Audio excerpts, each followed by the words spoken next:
Pace bene, para culprit masih di mea culpa. Kita mau membahas satu topik tidak begitu mendalam. Paus Fransiskus melarang misa tradisional.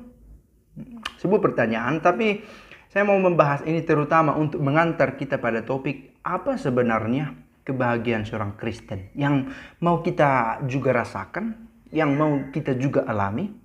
Sehingga benar-benar kekristenan itu bukan tempelan dan bukan juga hanya atribut di luar, tetapi empower us, menguatkan kita dan memberikan konsep berpikir, cara hidup bagi kita untuk kita hidupi, untuk kita jalani. Sehingga kekristenan bukan hanya soal agama atau atribut, tetapi way of life, way of thinking, cara hidup, cara berpikir, cara menikmati dan merayakan hidup. Oke, sebelumnya kita mau berbicara soal Paus Fransiskus melarang misa tradisional. Oke, saya menemukan satu tulisan, Traditional Latin Mass Restriction. Apa yang perlu kita tahu tentang larangan itu? Kita tahu bahwa Paus Fransiskus mengeluarkan sebuah dokumen motu proprio dengan judul Traditionis Custodes, penjaga tradisi. Dimunculkan pada 16 Juli di tahun ini. Dalam dokumen ini Paus Fransiskus membuat perubahan yang cukup besar dalam perayaan liturgi, teristimewa dalam liturgi yang dibawakan dalam format tradisional. Dikatakan di sini juga bahwa sebenarnya sangat sedikit komunitas yang membawakan misa tradisional. Meskipun begitu, efeknya amat luas. Oke, ketika ada mulai perasaan primordialis, kami lebih Katolik, kami lebih asli, kami lebih otentik. Ketika ada yang berbicara begitu di dalam gereja yang satu ini, ada bahaya keterpecahan yang harus diawaskan. Nah, karena itulah sekalipun komunitas yang merayakan Ekaristi dalam tradisional itu kecil, tetapi efeknya besar. Begitu ya. Dan tidak semua yang bermasalah karena ternyata restriction yang dikatakan tidak benar-benar menghilangkan, hanya mendisiplinkan. Mengapa didisiplinkan akan kita lihat nanti. Oke, memang sebelum Paus Fransiskus ini, Paus Benedictus ke-16 juga sudah mengeluarkan dokumen tentang ini dengan judul Summorum Pontificum yang berbicara tentang bahwa setiap imam bisa merayakan misa dengan ritus 1962. Sebelum itu, artinya sebelum Konsili Vatikan kedua ini. Roman Missal of 1962. Nah, oke, pertanyaan apa itu traditional mass? Ya, misa yang dulu sejak semula dirayakan oleh gereja sebelum muncul format yang dibarukan, formatnya dibarukan di Konsili Vatikan kedua. Nah, ada banyak istilah untuk ini. Extraordinary form of the Roman Rite. Ada juga yang menyebut Tridentine Mass, Misa Tridentine. Ada juga usus antiquoyer, ada traditional Latin Mass. Ada yang ketradisionalannya juga ditunjukkan dengan tata gerak, sama-sama menghadap ke arah yang sama.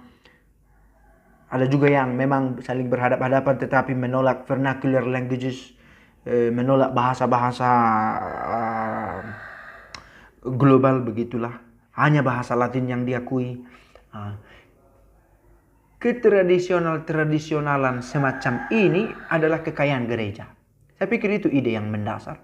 Kekayaan gereja yang layak untuk dibela, tetapi ada yang harus dijaga bahwa ini yang dikatakan oleh Paus Fransiskus. In defense of the bahwa kenyataannya dia disedihkan oleh perayaan extraordinary itu yang menunjukkan penolakan pada kesatuan gereja. Karena mulai merasa inilah Katolik sejati. Yang kalian rayakan itu seturut anjuran Konsili Vatikan kedua itu tidak Katolik. Itu bukan Katolik yang kami kenal, kurang lebih begitu.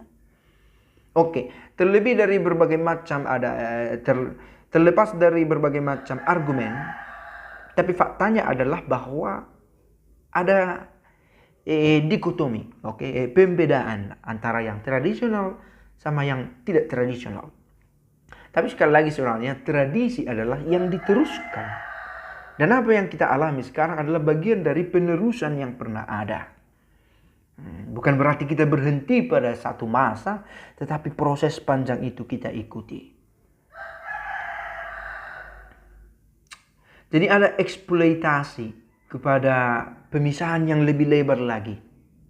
Menunggangi pernyataan dari Paus Benediktus ke-16.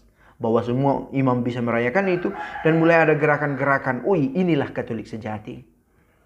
Dan menekankan disagreement, ketidaksetujuan. Mulai ada pemberontakan kecil-kecilan dalam tubuh gereja terhadap Konsili Vatikan II.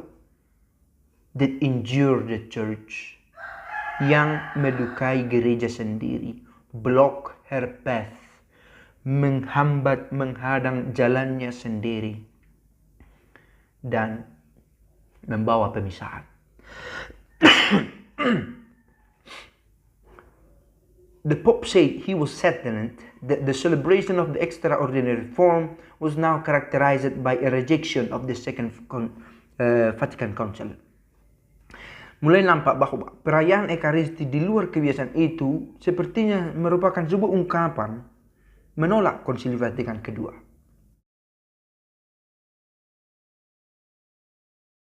Jadi boleh dikatakan bahwa maksud Paus Fransiskus bukan demi meniadakan tradisional Latin Mass-nya, tetapi demi menjaga keutuhan gereja atas pro dan kontra yang muncul pasca Konsili Vatikan II. Dan orang-orang yang membuat propaganda untuk playing victim bahwa Paus ini sudah melarang, sudah merusak tradisi gereja. Saya pikir itu propaganda dari orang-orang yang sebenarnya menolak Konsili Vatikan II. Merayakan tradisional Latin Mass bukan menjadi persoalan, karena Paus Fransiskus memberi batasan, bukan meniadakan. Tetapi orang-orang yang menolak Konsili Vatikan II menunggangi tradisional Latin Mass sebagai kesempatan untuk menyuarakan perbedaan.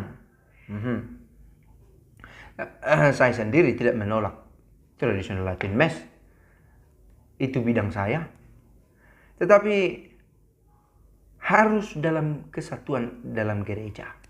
Nah, apa yang mau kita bahas di sini sebenarnya? Apa sebenarnya virtue, keutamaan yang terpenting di dalam gereja? Tradisi itu penting, kekayaan gereja kita itu penting, tetapi sia-sialah itu semua bila tidak membawa kita pada kebahagiaan dalam komunitas dan dalam hati setiap pribadi sebagai seorang Kristen.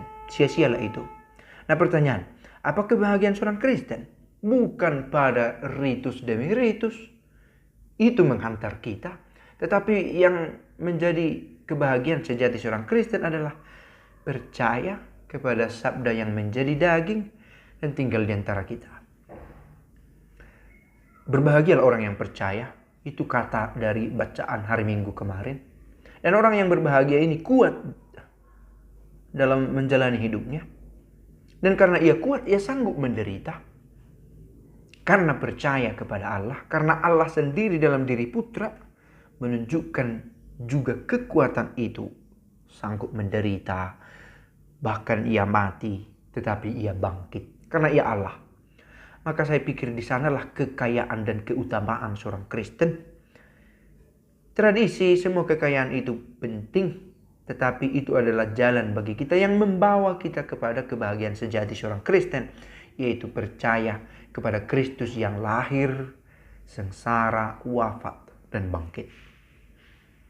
Pak C.E. Bene.